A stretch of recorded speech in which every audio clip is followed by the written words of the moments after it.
आज जिस विषय पर हम बात करने जा रहे हैं बड़ा इम्पोर्टेंट शब्द है जीवन का होप।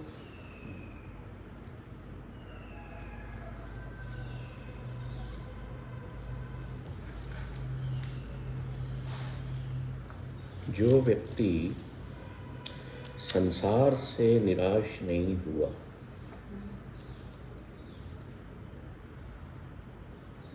वह परमात्मा की खोज में या ईश्वर की खोज में नहीं निकल सकता। क्या मतलब है इसका? निराश होना तो बुरी बात है ना। हम कहते हैं कि भाई निराश मत हो, उम्मीद रखो, आशा रखो, कहते हैं ना। सब अच्छा होगा, तुम कर लोगे। पॉजिटिव सकारात्मक हम फीड करते हैं बच्चों को भी, स्टूडेंट्स को भी। घर में कोई बात ऐसी निराशा वाली हो तो हस्बैंड वाइफ को कहती है, वाइफ हस्बैंड को कहती है। कुछ अपने साथ जीवन में खराब हो जाए, निराश नहीं होना, होता है ना। संसार में बड़ा महान है संसार। इसमें आस के अलावा कुछ भी नहीं है। There is nothing other than hope in the world. हम कहेंगे कि अगर होप नहीं है तो यू आर डेड, है ना। आशा को लेकर ही जीवन जीता है ना इंसान।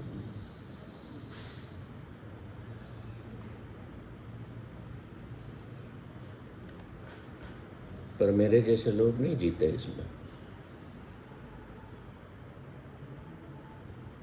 कैसे? अब आप कहोगे कि आपको कोई आशा नहीं, कोई आस नहीं। ये एक जो शब्द है ना, आशा, मनसा, डिज़ायर्स, एम्बिशन, एस्पिरेशन, होप, ये सारे लगभग मोटे तौर पर देखें तो एक जैसे ही। बड़े बड़े मान्यूट फर्क हैं।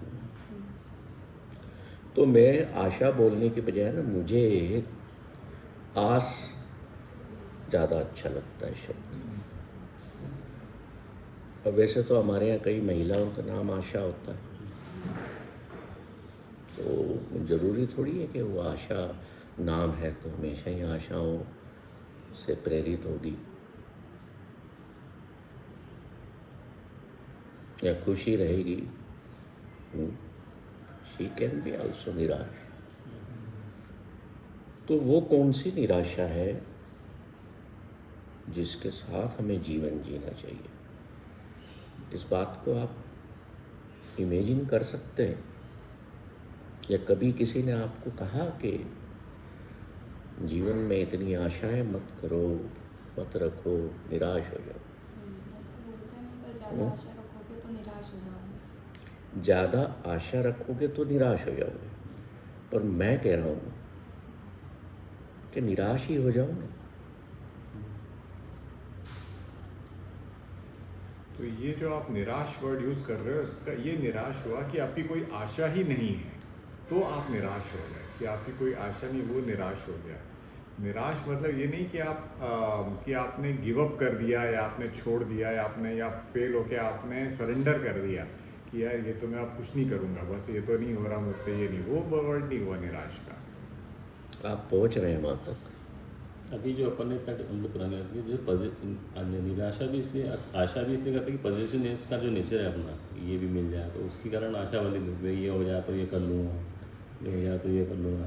तो अगर उस चीज़ों को छोड़ देगा पॉजिटिव कि कुछ नहीं चाहिए तो फिर अपन There are expectations, there are disappointments, that is for sure. आशा ये रहती ना कि आज ये कर लो तो कल There are hopes, then disappointments will be there. If there are expectations, disappointments will be there. if there are desires unfulfilled, there will be disappointments. तो आप उस पॉइंट तक पहुंच रहे हैं, उसके नज़दीक हैं जो आपने बताया।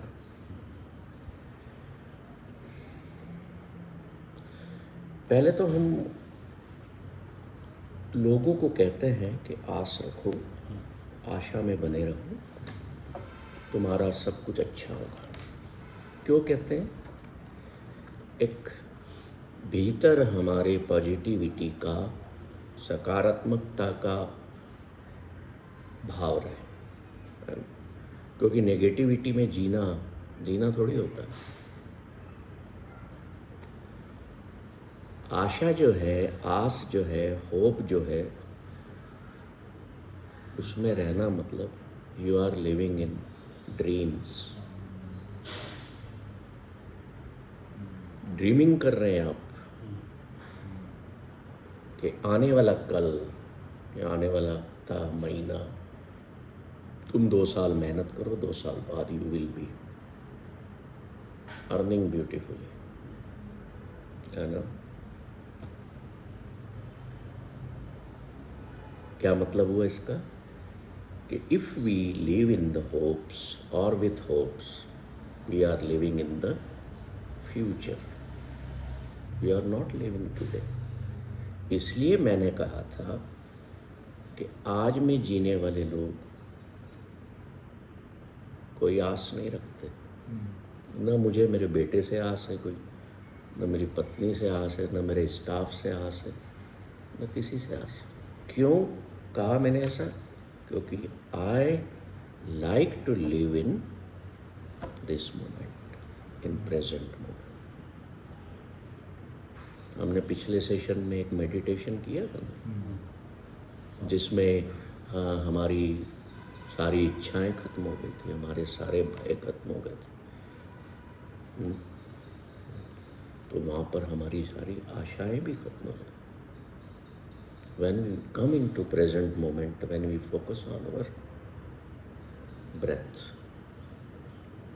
तो गुरु नानक कहते हैं कि संसार ऐसा है, जब लग श्वास तब लग आस, कि हर श्वास के साथ एक नई आस पैदा होती है।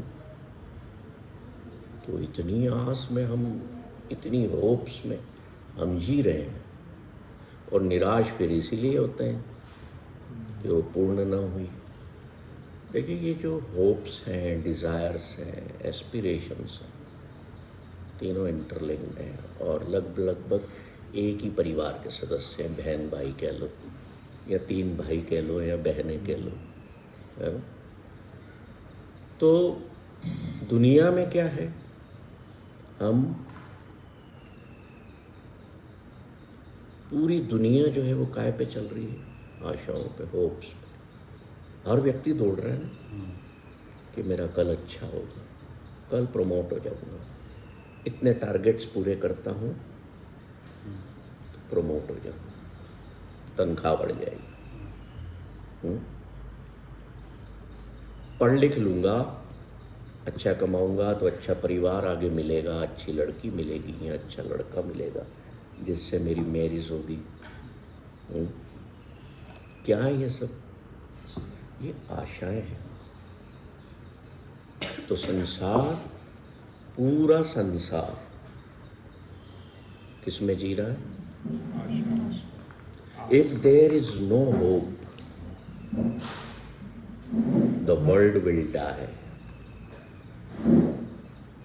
आज कोई अमीर व्यक्ति है, बहुत धन है, अथाह धन है, इतना धन है कि वो सोचे मैं खर्च कहाँ करूँ। होता है ना इतना धन लोगों, मान लो अंबानी साहब, फिर भी आशाएं बढ़ती जा रही हैं कि वो करो, इस इंडस्ट्री में भी स्कोप है, इसमें भी हाथ पर मारो, उसमें भी मारो। तो संसार जो चल रहा है आशाओं के साथ चल रहा है, और आशाएं किससे रिलेटेड है? पहला परिवार, दूसरा पदार्थ, तीसरा पैसा।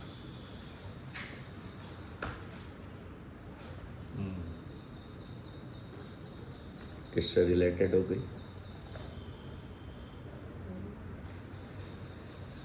भाई अपन जो आम इंसान है, अपन किस में रहते हैं? परिवार में रहते हैं, पदार्थों के साथ रहते हैं, यानी कि मटेरियल्स, है ना, और पैसा, धन धान या पोजीशंस, ये जो 4 पी हैं, ये 4 पी हमें किससे दूर कर देते हैं? परिवार, पैसा, पदार्थ और पोजीशंस परमात्मा से दूर कर देते हैं। इसलिए उस मैसेज को जब हमने सुबह पढ़ा, क्या कह रहा है मैसेज? वो पढ़िए वापस से सिसोदिया जी। जो संसार से निराश नहीं हुआ है वो ईश्वर की तलाश नहीं करता, ना ही कर सकता। तो अब संसार से निराश होने का मतलब क्या है? देखिए, मैं जो सब्जेक्ट्स आप लोगों के साथ शेयर करता हूँ, मैं आपको कहूँ कि इतनी आशा रखो, तो पॉजिटिव रहोगे, ग्रो करोगे, ये सारा वर्ल्डली लेवल की चीज़ें है ना। पर मुझे अगर अपने भीतर की जॉय को अवेक करना है,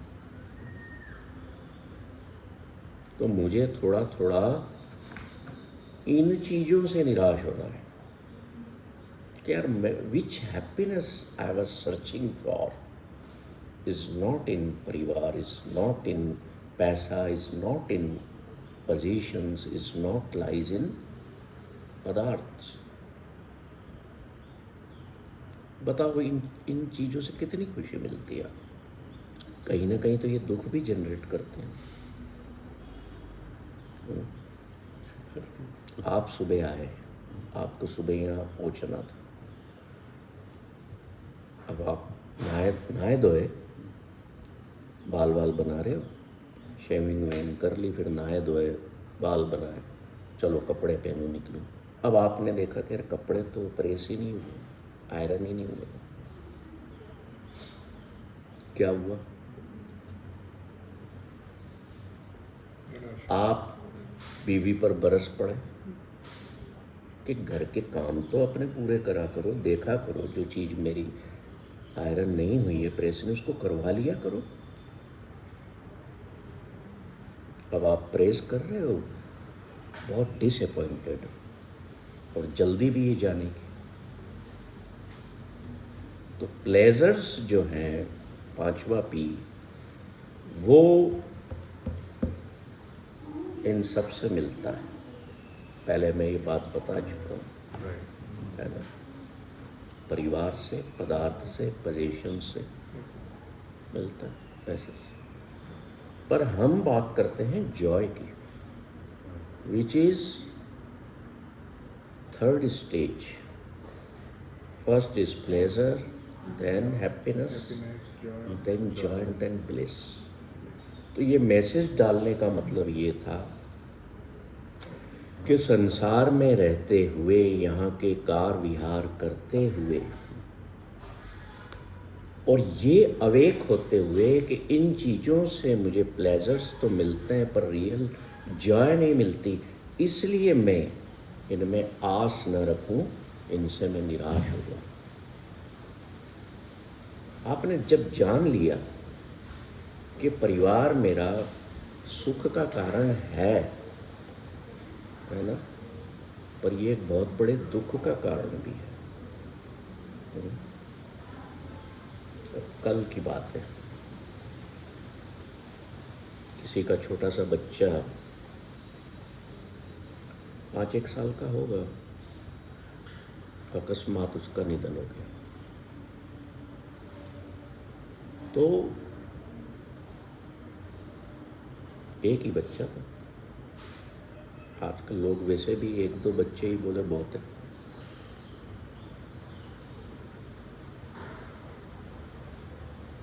दुख तो स्वाभाविक है,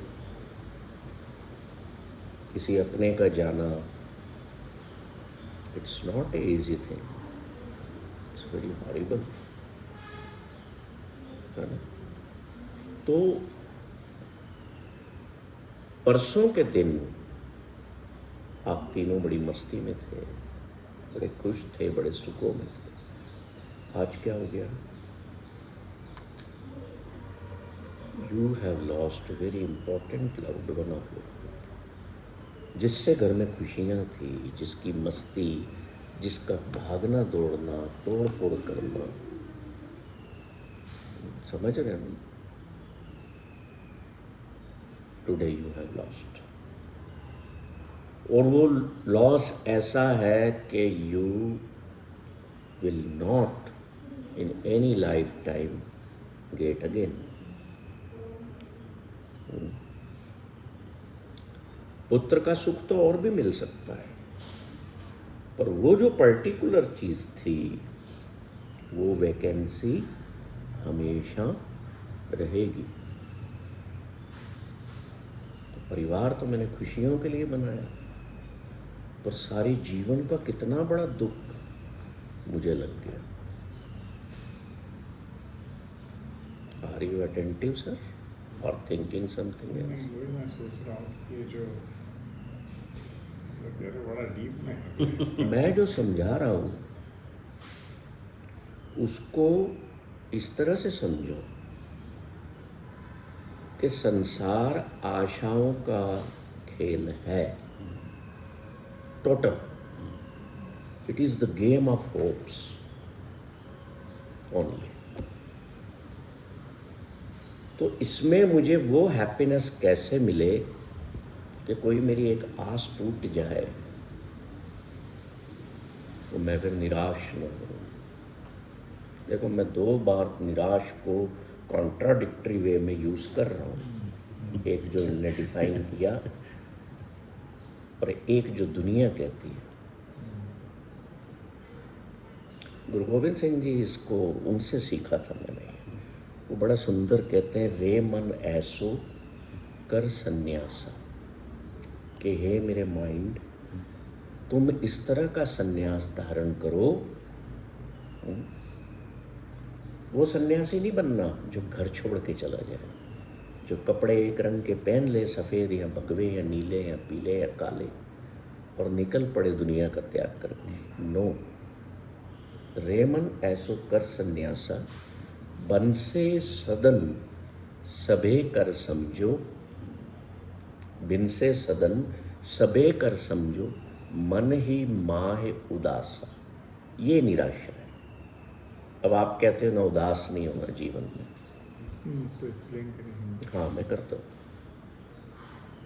गुरु गोविंद सिंह जी कह रहे हैं कि तुम वन में चले जाते हो ना संन्यास धारण करके, तो कहते हैं बिन से सदन, सदन मीन्स होम, इसको ही वन समझो। न वन, न घर के साथ, न परिवार के साथ, न परिवार के सदस्यों के साथ अटैच रहो, अनअटैच हो जाओ, रहते हुए अनअटैच हो जाओ। दैट इज प्योर संन्यास। पलायन नहीं करना। उस परिवार में रहते हुए वहाँ के सुख और दुखों को भी शेयर करो, सहन करो। That is awakening Joy. अब वो जो कल चले गया बच्चा जिस परिवार का, वो उसका दुख बहुत बड़ा दुख है। मेरा तो बस जाना था। आजकल हम बड़े फॉर्मल हो गए, है ना। हम किसी की डेथ हो जाती है, हम जाते हैं, हाथ जोड़ते हैं, 5 मिनट बैठे, घड़ी देखते हैं, मोबाइल पे टाइम देखते हैं, निकल आते हैं। हो गया, मुंह दिखाना तो दिखा। हम स्वयं ही एबल नहीं हैं कि किसी के दुख में हम शरीक हो सकें। वी जस्ट शो ऑफ, मैं आया था, है ना। खैर, तो गुरु नानक कहते हैं कि आशा विच अत दुख कना, कि होप्स में सफरिंग बहुत ज़्यादा। मनमुख चित लाया, गुरुमुख भय निराश, फिर वर्ड आया है वो, सुख फल पाया। मैं जब ये स्टडी करता था ना, आज से करीब 20 साल पहले, when I was writing my first book the words of my गुरु, वो मोटी किताब आपने देखी हो, तो मेरे को समझ नहीं आता था कि ये गुरु नानक कह रहे हैं कि तुम जीवन में निराश हो जाओ। निराश होना तो बुरी बात है, but the meaning of in that sense वो ये है कि होप फ्री हो जाओ, फ्री फ्रॉम होप। देखिए दो एक्सट्रीम है, एक एक्सट्रीम पर है होप, दूसरे पर क्या है, होपलेसनेस। तो बुद्ध ने क्या रास्ता बताया, फॉलो द मिडवे, मध्य मार्ग को अपनाओ, है ना। एक्सट्रीम्स पर मत रहो। अगर आप होप्स में ही घुसे हुए हो तो आप दुखी हो, अगर आप होपलेस हो गए तो पागल हो जाओगे, जी नहीं पाओगे। पर होना क्या है, होप फ्री होना, फ्री फ्रॉम होप। अब होपलेसनेस और freeing from hope two are not same things, these are different things. इसको समझ लेना।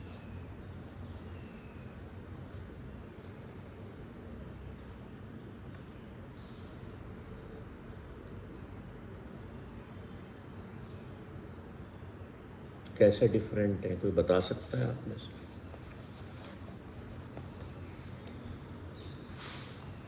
Hopelessness means, see, when we are talking about hope, we are always talking about that you are expecting or hope from somebody else. Whereas hope, you can have hope from yourself also. So hopelessness is that you don't have any hope from yourself also, which is not a very good thing. Yes, When you are hope free means you are not expecting any hope from others. किसी चीज से मुक्त होना और किसी चीज के बिना हो जाना। Hopelessness from negative yes, aspect that is है, negative positive aspect, extremed one negative aspect. Hopelessness. और होप जो है वो भी एक्सट्रीम वन नेगेटिव एस्पेक्ट ही। But freeing from hope, remaining in hopes and keeping your self free from hopes, समझ रहे बात? आशाओं के संसार में रहते हुए मुक्त रहना। अरे तुम ये ले लो ना, ये कर लो, मुझे नहीं करना। अच्छा मैं भी BMW की उम्मीद कर लूँ, है ना, नहीं पा सकता, मान लो, तो दुख में बिताऊंगा जीवन। अब मेरी शादी आप कहो कि ऐश्वर्या राय से हो जाए तो मैं ऐसी होप्स पाल के बैठ जाऊं। BMW तो हम सबके पास है, बस मेट्रो वॉक। बस मेट्रो वॉक, बहुत अच्छा आपने डिफाइन किया। एक कमरे में ना 4 मोमबत्तियां जल रही थी, तो उनमें से 3 बारी बारी से निराश होकर के बुझ गई, चौथी नहीं बुझी। तो एक बच्चा उस कमरे में आता है, बोलता है यार 3 मोमबत्तियां बुझी पड़ी हैं, एक नहीं बुझ रही, इसको भी बुझा देता। तो मोमबत्ती कहती है नहीं, मेरे को मत बुझाना, अगर तेने मुझे बुझा दिया तो ये 3 कभी भी जल नहीं पाएंगी वापस से और संसार डेड हो जाएगा। तो चौथी मोमबत्ती कौन सी थी? होप की। तो हमें होप कौन सी होना चाहिए? सबको, हम सबको लाइफ की। तो हम लाइफ की होप को लेकर के चलेंगे तो हम जो मोमबत्तियाँ बुझ गई हैं निराश होके, पहली मोमबत्ती बुझी कौन सी? लव की, प्रेम की, कि संसार में अब कोई प्रेम रहा नहीं है किसी में, वो मेरे को नहीं जल रहा, मैं बुझ जाती हूँ। उसने अपने आप को बुझा लिया। दूसरी मोमबत्ती क्या थी? कंपैशन। कोई किसी के साथ करुणा में नहीं है, मेरी भी जरूरत। तीसरी मोमबत्ती किस चीज की हो सकती है? हमने ये चीजें पढ़ी हैं, लव, कंपैशन और मीनिंग, कि जीवन में अब किसी के अर्थ ही नहीं है संसार में, तो मैं भी बुझ जाती हूँ। तो उम्मीद वाली जो मोमबत्ती जल रही थी वो उस बच्चे से कहती है कि देखो, उम्मीद जिंदा रहेगी तो प्रेम वापस लौट आएगा, करुणा लौट आएगी।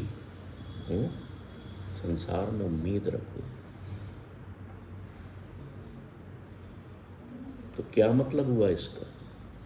इसका मतलब एक ही हुआ कि जीवन में आस किसकी रखना है? जीवन की। मुझे जीना है खूब, इस तरह से जीवन जीना है कि मेरे को न ज़्यादा आस परिवार से हो, न पदार्थों से हो, न पोजीशन से हो, न पैसे से हो, मेरा काम चल रहा है ना? तो अब आप बताओ, आशाएं अच्छी चीज़ है कि बुरी चीज़? अच्छी भी है और बुरी भी है। तो रास्ता क्या है? बैलेंस। कोई उम्मीद ऐसी मत पालो जो जीवन में दुख बढ़ा रही हो, सफरिंग बढ़ा रही हो। क्यों? क्योंकि मुझे जीवन को जीना है। सबसे बड़ा मेरा मकसद वो है ना? एक बार क्या हुआ, एक ट्रू स्टोरी है मेरी इस किताब में, क्या टाइटल है इसका? The stories that touched my life. पढ़ी है आप लोगों ने? पूरी पढ़ी है? बहुत बढ़िया। आपने पढ़ी सर? क्यों नहीं पढ़ी? हैव यू पढ़ी? जब लॉन्च हुई तब पढ़ी। इसको, इसकी कहानियाँ ना, सारी कहानियाँ हैं इसमें। मेरे पास करीब 2200 कहानियों का बैंक। बहुत सारी तो भूल गया हूँ मैं, कभी वो मेरी डायरियाँ खोलता हूँ तो उनमें मिल जाती। तो मैं अपनी टॉक्स में कहानियाँ बहुत सुनाता हूँ। जैसे कल मुझे इंदौर प्लेस क्लब में 11 बजे MG रोड पर जो है वहाँ बच्चों को कहानियाँ सुनाना है और उनके पेरेंट्स को सुनाना, मोटिवेशनल स्टोरीज ऑफ लाइफ।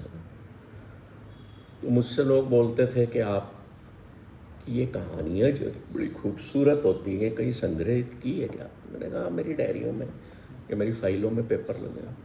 बोले नहीं, you do one thing, compile them and bring them in form of book. मैंने कहा यार अब इतनी कहानियाँ। मैंने कहा चलो एक काम करते हैं, टाइम भी अच्छा पास होगा, 2000 कहानियों में से 10% कहानियाँ निकालते हैं। तो बेस्ट जो 200-250 कहानियाँ मुझे मिली वो मैंने इसमें डाल दी, और सारी रियल है, रियल लाइफ की, मतलब संसार में हुआ है। तो ये कहानी है, 1990 में एक युद्ध हुआ। युद्ध के देश थे बोस्निया, सर्बिया और क्रोएशिया, 3 है? तो सर्ब की जो आर्मी थी, सर्ब आर्मी सर्बिया की, उसने सरजीवो करके एक एंशिएंट सिटी है उस पर कब्जा कर लिया और बम्बार्डिंग कर दी। बहुत सारे लोग मरे, बिल्डिंगें गिर गई, बहुत घायल भी हुए, जानवर भी मारे गए। तो पूरी तबाही का मंजर जिसको हम लोग कहते हैं वो था पूरे शहर में। तो क्या हुआ? लोग रो रहे हैं, करा रहे हैं, डिसअपॉइंटेड है, अपनों को ढूंढ रहे हैं, कोई मलबे में अपनों को ढूंढ रहा है कि कहीं कोई जिंदा बच गया। होता है ना। उस शहर में एक सेलिस्ट था। सेलिस्ट जो एक तरह की वायलिन होती है उसको बजाता है। वो क्या करता है, मलबे में से एक कुर्सी उसको मिलती, उसको लेता है और मलबे के ढेर पर टूटी बिल्डिंगों के बीच में बैठ जाता है और अपनी सेलिस्ट बजाने लगता है। अब सवाल ये उठता है कि why he was playing the cello in the midst of horrible destruction, in the midst of dead bodies, wounded bodies. क्यों बजा रहा है? इसलिए बजा रहा है कि अपने शहर सरजीवों के लोगों को वो मैसेज दे रहा है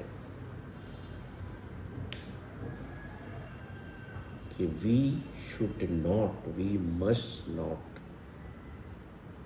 give up the hope of life.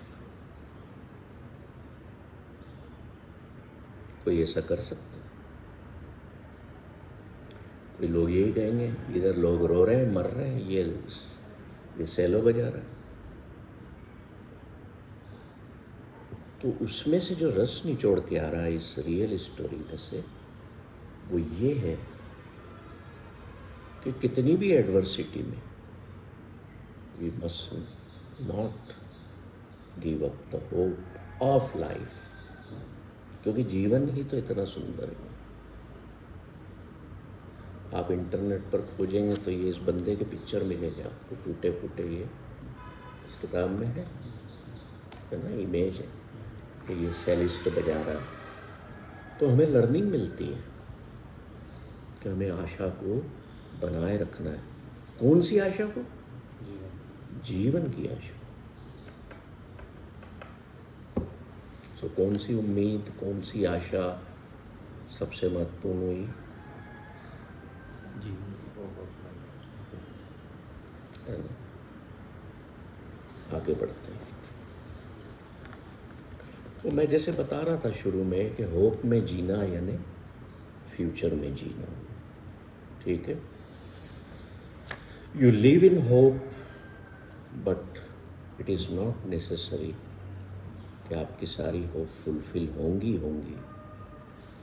नहीं होती हैं तो आप सफरिंग में आते हैं, और होती हैं तो आप प्लेजर्स में आते हैं। एंड प्लेजर्स इज नॉट और नॉट गारंटी ऑफ जॉय। तो वो लाइन क्यों लिखी सुबह वॉक विथ मी ग्रुप में? वो इसलिए लिखी है कि संसार में रहते हुए, सब कुछ पाते हुए भी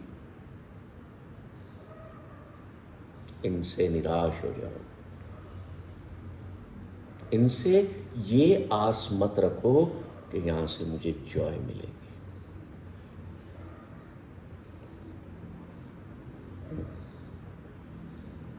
पानी की बूंद का हम कई बार एग्जाम्पल लेते हैं। So what is the hope of drop of water? To merge in the ocean, है ना। अगर वो उसकी होप पूरी होती है तो that is merged in vastness, oneness. तो हमारी भी एक ही होप हो कि मुझे तो उस वास्टनेस में मर्ज होना है। I want to become the part of the whole। ये मेरी होप हो या मेरी डिजायर हो। एक आस हर मन रखो, नानक इससे, एक आस हर मन रखो, नानक दुख परम पाओ जाए।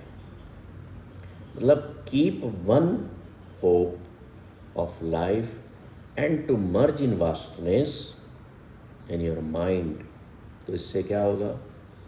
दुख, सफरिंग, भ्रम, डाउट्स, डिस्पेयर और fear. Pav means fear. they will depart from your life. इसका मतलब ये नहीं है कि मैं मेरे एक परिवार मैंने शादी की तो मैं एक बच्चे की आस न रखूं, मैं एक पुत्र की आस न रखूं, पर मैं अवेकन रहूं कि मैं जिस चीज की आस कर रहा हूं वो इम्परमानेंट नेचर का है। मैं अच्छे खाने की आज उम्मीद या आस न रखूं, मैं ये नहीं कह रहा हूं, समझना बात की डेप्थ को। पर मैं इतना अवेकन हूं कि अगर उसमें कुछ गुंजाइश रह गई है उसके बनने में या उसके, तो मैं अपने लिए दुख या अपने परिवार की पत्नी के लिए दुख क्रिएट न करूं, मैं एक्सेप्ट करूं। ये अवेकनिंग चाहिए।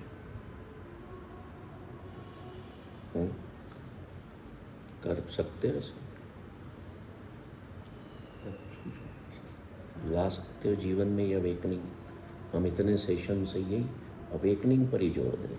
धीरे धीरे लाना करना पड़ेगा, धीरे धीरे ही आएगी, धीरे धीरे कर रहा हूँ, आ जाती धीरे। ग्रेजुअली आएगी।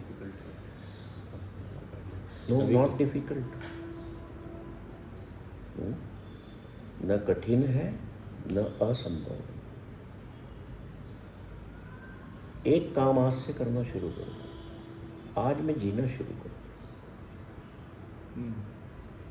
सिर्फ एक काम करो। आपने कहा ना थोड़ा डिफिकल्ट है, थोड़ा डिफिकल्ट भी नहीं है, आज मैं जीना शुरू करूँ। तो होप्स, डिस्पेयर्स, सफरिंग्स, फ्यूचर की वरीज, मैं फ्यूचर, मेरे को बताओ ना, जिस फ्यूचर को लेकर के हम इतना चिंतित रहते हैं वो कभी आया क्या अभी तक? समझो अवेक हो वो इन चीजों से। जो पास्ट में मेरे साथ हो या हुआ वो कोई गारंटी है कि वापस होगा? अरे यार मेरी तो फैक्ट्री बंद हो गई 2018 में, मैं तो फैक्ट्री चलाता था, इतना पैसा कमाता था, इतने 140 लोग मेरे अंडर में काम करते थे, शहर में मेरा एज एन इंडस्ट्रियलिस्ट स्टेटस था, बोल खुद ही रहे था। तो कम इन द प्रेजेंट मोमेंट, आज उससे भी अच्छा है। Today I am more better than that.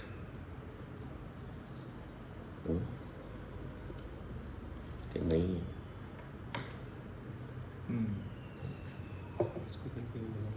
जो भी पास्ट परेशान करे, फ्यूचर की वरीज परेशान करे। बैठ जाओ जरा 2 मिनट समय निकाल के अपने लिए, और अपने आप को, वो एक गाना है ना, आप लौट चले, बड़ा खूबसूरत है।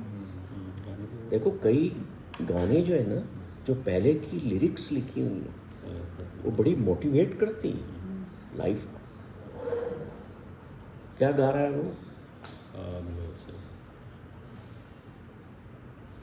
पूरी उसकी लिरिक्स को इंटरनेट पर जा करके हिंदी में पढ़ना और थोड़ा सा मनन करना, आपको लगेगा ये गाना नहीं, ये तो भजन है, मेरे जीवन में बदलाव ला सकता हूँ। अब लौट चलें। कहाँ लौट चलें? आज मैं कहाँ घूम रहा हूँ? मेरा मन पास्ट में घूम रहा है, फ्यूचर की वरीज में है, तो बुला लो उसको, यार भाई यहाँ भी यार, कहाँ फालतू लगा हुआ है, छोड़ना जो बीत गया। कल देखा किसने, आया नहीं। ओशो की मेरे को एक पंक्ति इतनी पसंद आई, मैंने इधर बोर्ड पे लिखी हुई है उस रूम में। वो कहते हैं, he was a great man. मेरे को किसी ने उनकी किताब गिफ्ट की, जपची साहब का जो उन्होंने अर्थ किया है एक ओंकार सतनाम, तो मैंने लाके रख दी कि किसी को गिफ्ट कर दूंगा। 2-3 साल तक वो किताब अपने प्लास्टिक की पन्नी में रैप हुई थी, वैसी की वैसी सामने मेरे शेल्फ में पड़ी रही। क्यों पड़ी रही? क्योंकि मेरे मन में एक गलत भाव था, अरे यार इस बंदे ने जपजी साहब को क्या डिस्क्राइब किया हो।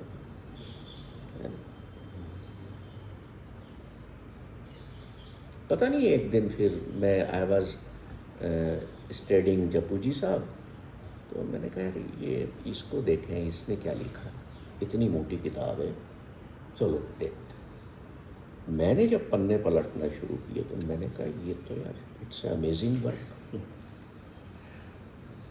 आप बिलीव नहीं करेंगे, कम से कम मैं 10-12 बार उस किताब को पढ़ चुका हूँ, और मेरे घर के ऑफिस के टेबल पर उसका इंग्लिश वर्जन और हिंदी वर्जन दोनों, जैसे ये पढ़ी ऐसे साथ में पढ़े रहते, मैं कभी नहीं उठा।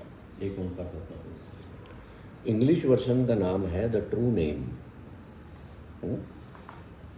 इतनी बेहतरीन, और मैं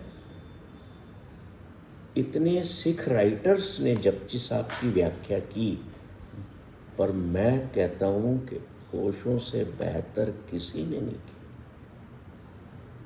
इतने सिख स्कॉलर्स ने गुरु नानक की जपजी को डिस्क्राइब किया, but they all, in my view, they all were failed in front of Acharya Rajneesh. तो मैंने उसको अपना रेफरेंस बुक बना ली, और वो किताब से मुझे इतना लगाव है, कभी भी उठा के मैं उसको लेके बैठ जाता। सुंदर सी कहानियों के एग्जाम्पल्स हैं, बहुत ही बढ़िया, जिसको मैं व्यक्त नहीं कर सकता। तो हम कहाँ थे, क्या बात कर रहे थे? पन्ने जाने का आप लोग चले, आप लौट चले, तो लौट आइए वापस यहीं। तो ये एक मैसेज लिख करके दीवार पे लगा लो, जैसे मोबाइल का लगाया होगा आपने स्टिकर।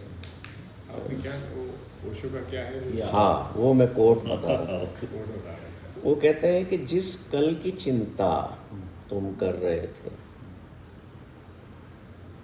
जिस कल की फिक्र तुम कर रहे थे, आने वाले कल की, वो कल आज ही तो है, तो कर लो चिंता, क्या करो, आ गया ना आज। तो आज वो चिंता गायब हो गई, जब वो कल आज आया, फिर कल की नई चिंता पैदा हो गई। उस कोटेशन के साथ अपना अभी ना एक सेल्फी लेना और लगा देना डीपी पर थोड़े दिन। So tomorrow you are worrying about yesterday is today. Is today, and when you think it's today, where are the worries?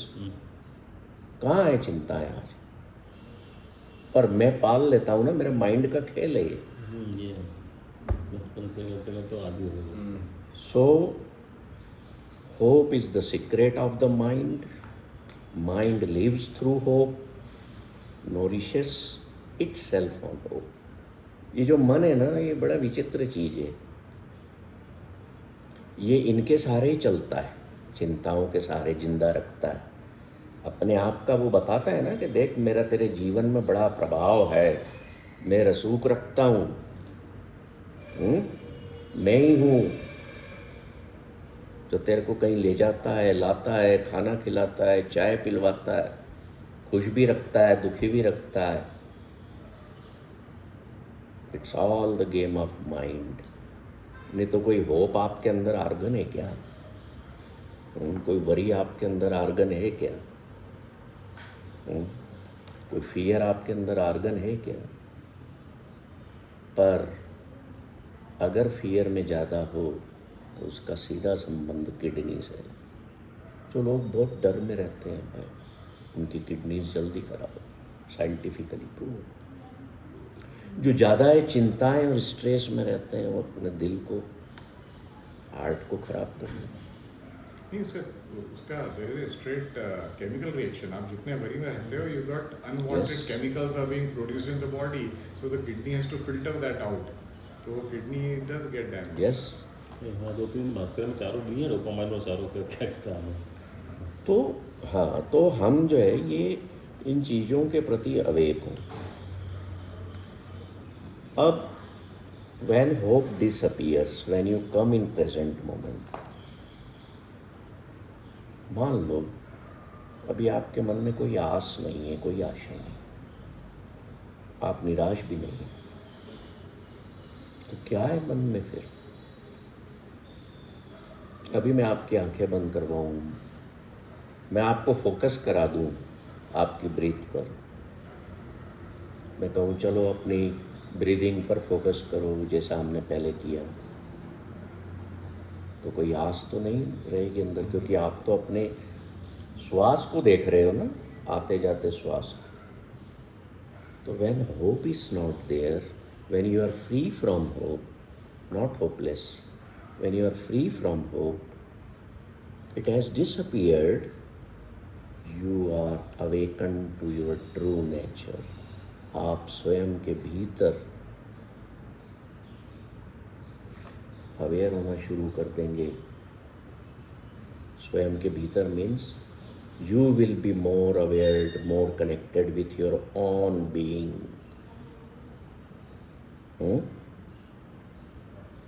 आप इस एग्जिस्टेंस के प्रति अवेयर होना शुरू हो जाएंगे. कभी अवेयर हुए हो किस एग्जिस्टेंस में मैं हूँ? हमने जैसे एक सेशन लिया था कि वाई आई एग्जिस्ट हियर, है ना. तो ये इतना खूबसूरत जो मेरे आसपास एग्जिस्टेंस है, ये ही मेरा ट्रू बीइंग का पार्ट है. यहाँ पर कोई आशा नहीं है, कोई निराशा नहीं है. हम मुक्त हैं आशा से, निराशा से. बात समझ रहे हो? थोड़ी सी गहराई वाली, डेप्थ को पकड़ना.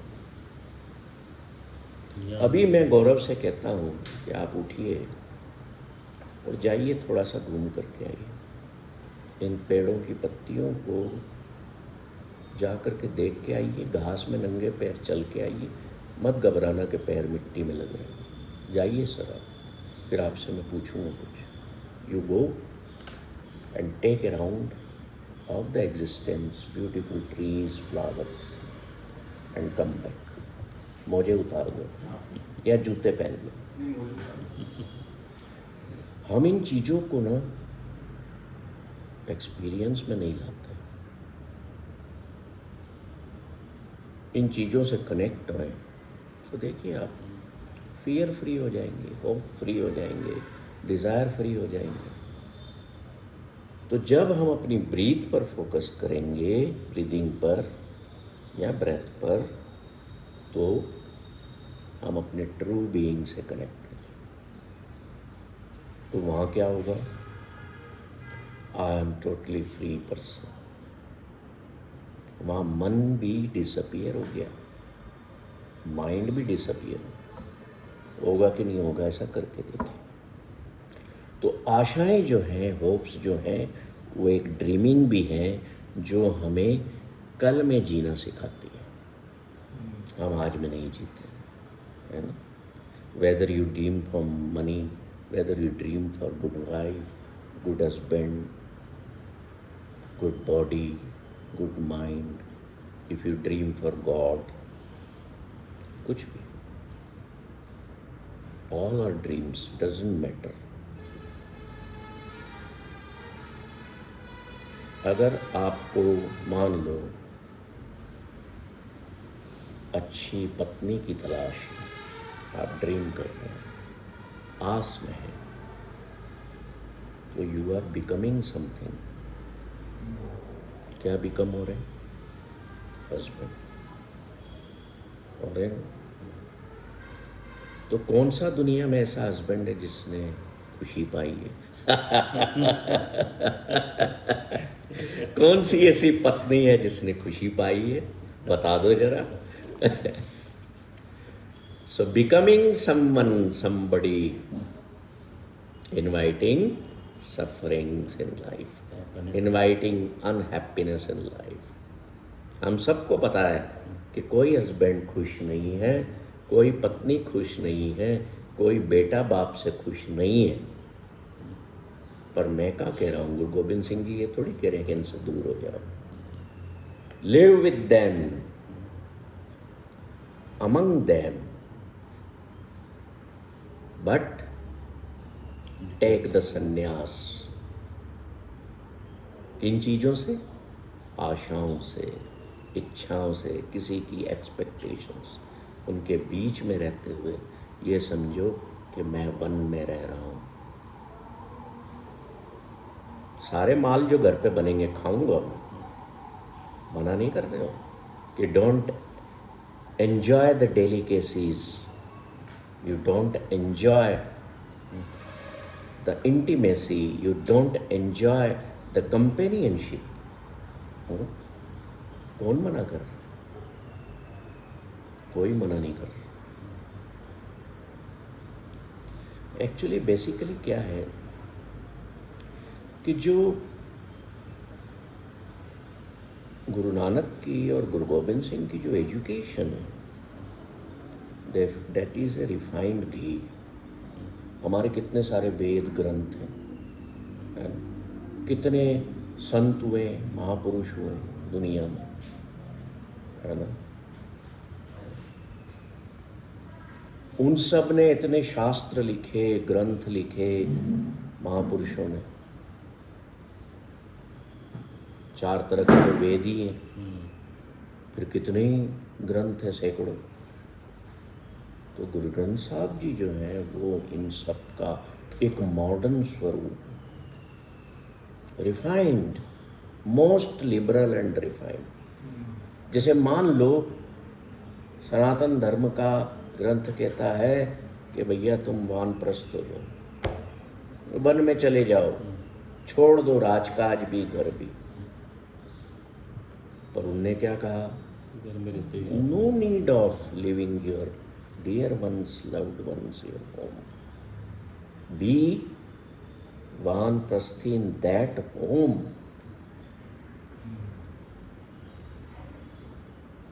ये संशोधन किए गए। Sikhism was not made a different religion. Different religion क्यों बन गया वो सनातन से? इसलिए बन गया क्योंकि जो सनातन की हायर अथॉरिटीज हैं उन्होंने एक्सेप्ट नहीं किया। उन्होंने ऐसे मान लिया कि ये हमारे ग्रंथों के खिलाफ है। दैट इज नॉट खिलाफ, that is more pure version, समझाने के तरीके से कि आप जातियों में बटे हुए हो। तो उन्होंने क्या किया, गुरु ने क्या किया, सारी जातियों के महापुरुषों को लेकर के उनकी वाणी ग्रंथ साहब में डाल दी। वहाँ कबीर भी है, वहाँ सूफी फकीर फरीद भी है, वहाँ रविदास भी हैं, तो चमार थे। अब वेद तो चमार को अधिकार ही नहीं है हाथ लगाने का। एक ब्राह्मण या क्षत्रिय एक नीची जाति के व्यक्ति के हाथ के घर का पानी भी नहीं पिएगा, उसके हाथ का तो छोड़। But what guru did, he said no, wash out all these differences, we are one. तो सबको खड़ा करके सब एक दूसरे का जूठा पानी पिला दिया। जिसमें हम कहते हैं ना सिख अमृतधारी बनते हैं। जब हम अमृत छकते हैं तो वहाँ एक लोहे के प्याले में जल होता है जिसमें कृपाण डाल करके और बताशे, समझते हैं ना बताशे, वो डाले जाते हैं। कृपाण से उनको घुमाया जाता है और गुरु नानक से लेकर गुरु गोविंद सिंह जी की जो 5 बाणियाँ हैं मुख्य, उसका पाठ किया जाता है। और फिर सबको हाथ से जल ऐसे उठा के उनकी हथेलियों में दिया जाता है और उसको ग्रहण करते हैं। फिर वो जो कटोरा है वो इधर से शुरू होता है, उसको एक बंदा मुंह लगा के पीता है, फिर दूसरा मुंह लगा के पीता है, तीसरा मुंह लगा के पीता है। अब उसमें कोई भी जाति का कोई खड़ा है तो they washed out the differences of the human beings which we created in the world. जिसने कह दिया कि तुम नीच हो, तुम ऊंचे हो, तुम ये हो, तुम no. So the Guru Granth साहब इज रिफाइंड एंड लिबरल गुरु। पर क्या हुआ, जैसे बुद्ध को देश से बाहर कर दिया गया, उसकी चीज़ों को नहीं माना गया ना, महावीर को भी नहीं माना, एक्सेप्ट नहीं किया। ऐसे ही गुरु नानक को भी एक्सेप्ट नहीं किया गया, कबीर को भी एक्सेप्ट नहीं किया गया, फरीद को भी तो क्या हुआ, ये अलग अलग रिलीजन बन गए साहब कि नहीं भाई हम तो उन्हीं को फॉलो करेंगे जो मोस्ट मॉडर्न चीज़। आज आप एक बात बताओ, आपको कपड़े पहनना है, आप जाते हो परचेज करने, है ना, शॉपिंग करने, हाँ भैया बताना लेटेस्ट कौन सी डिज़ाइंस चल रही, यू बाय दैट, कि आज इस कलर का कुर्ता चल रहा है, या आजकल ये नया कलर पहना हुआ सर ने शर्ट में, बहुत प्यारे लग रहे हैं। तो रुचि ने बहुत अच्छी टी शर्ट पहनी हुई है, गोल गले की, डिज़ाइन भी बहुत मस्त। तो हम जाते हैं ना लेटेस्ट क्या है, तो हम हैं एक ही, पर हमने लेटेस्ट वर्जन्स को धार्मिक तौर पर या स्पिरिचुअल तौर पर एक्सेप्ट नहीं किया। इसलिए हम एक हिंदू हो गया, एक जैन हो गया, एक बुद्धिस्ट हो गया, एक सिख हो गया। ठीक है, तो हम बात कर रहे थे कि संसार की रचना, संसार की जो महानता है वो, या जो संसार का जो चलन है वो आशाओं पर ही निर्भर करता है, और रोज नई नई होप्स, नई नई आशाएं आपको जीवन को जीने की प्रेरणा देती हैं। चलो इतनी मेहनत कर लेता हूँ, आईफोन का नया वर्जन मॉडल आने वाला है, आई प्रो मैक्स लूँगा, 16 आने वाला है, थोड़ी मेहनत करके पैसे कमाऊँ। Means you are living your today on the hope of getting after 1 month the new iPhone. इस आस में जिए ना आज आप पूरा दिन। पर क्या आपको पता है कि इस आस में और ऐसी हजारों आशाओं में आप जीते जाते हैं और आज आप अपना खराब करते जाते हैं। जब आप आज में जीना शुरू करेंगे तो न तो आप होप्स में रहेंगे, न होपलेसनेस में रहेंगे, you will be in the midst of that path of hope free life. इसलिए मैंने शुरू में, आपने पूछा तो मैंने कहा मुझे कोई आस नहीं है न जीवन के लिए, न संसार की चीज़ों के लिए।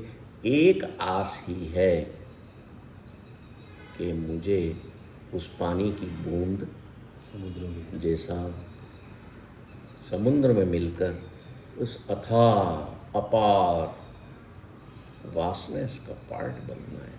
आई want to be part of eternity total.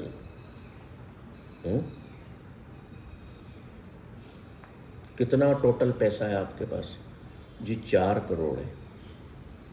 4 crore खुशी होती है ना? क्यों हो रही है? क्योंकि वो you became the part of that sum of amount.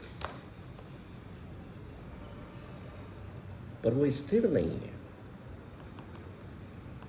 मेरे बैंक में पड़ा है या कहीं इन्वेस्टेड है या किसी पोजीशन में, प्रॉपर्टी में है ना? पर वो इम्परमानेंट नेचर का। तो संसार में आशाएं रखें हम, पर ये भी ध्यान रखें कि the nature of every being and everything is of impermanence.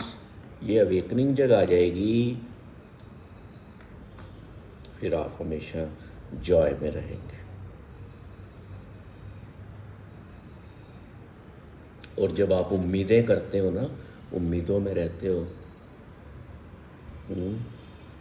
तो आप उनमें जीते हो, उनमें ही जीते हो। उम्मीद में जीते हैं। There is a phrase, अपेक्षा उम्मीद में अपेक्षा कर लेते हैं। दो चीज़ें हैं इसमें से निकल के आ रही इस लाइन में से। सर ने एक बात उठाई, बताइए आपने अभी क्या बोला। उम्मीद में जीते हैं। स्वामी विवेकानंद ने भी कहा था, सब कुछ छोड़ देना जीवन में, उम्मीद मत छोड़ना। किसकी उम्मीद मत छोड़ना? जीवन की उम्मीद मत छोड़ना। ये थोड़ी बोले थे आईफोन की उम्मीद मत छोड़ना। उम्मीद में न जिए, जीने की उम्मीद में। जीने की उम्मीद रखना, एक ही उम्मीद बस, सिंगल उम्मीद। तो इसका जो क्रिएटिव बना था उस पर होप लिखा था, और नीचे एक हिंदी में लाइन लिखी थी, पढ़ो क्या लिखा था उसमें।